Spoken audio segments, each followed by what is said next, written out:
Rice is a staple food in many of our diets, whether you're enjoying an Indian curry, Korean bibimbap or Chinese egg fried rice.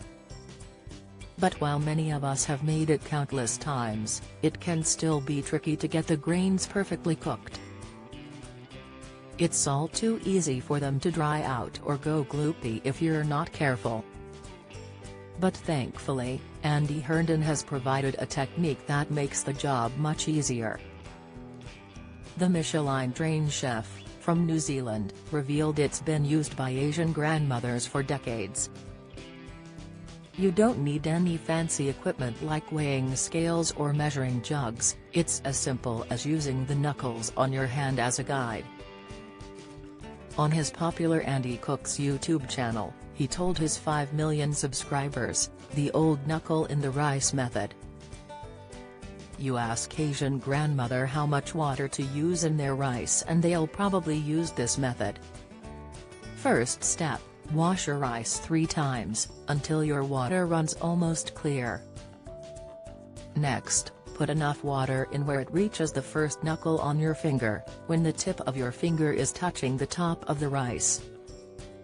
Pop the grains into a rice cooker or pan on the hob for as long as recipe or packet instructions dictate. It really is as simple as that. The knuckle method for measuring water when cooking rice is a traditional technique that has been widely used in various cultures, particularly in many Asian countries. It helps to maintain a consistent water-to-rice ratio regardless of the amount of rice being cooked. When you place your finger on top of the rice and add water until it reaches your first knuckle, you're generally getting the right amount of water for the rice to cook properly. This is because the height from the surface of the rice to the first knuckle is roughly proportional to the depth of the rice below, maintaining a balanced ratio. Most types of rice absorb water and expand to approximately the same extent.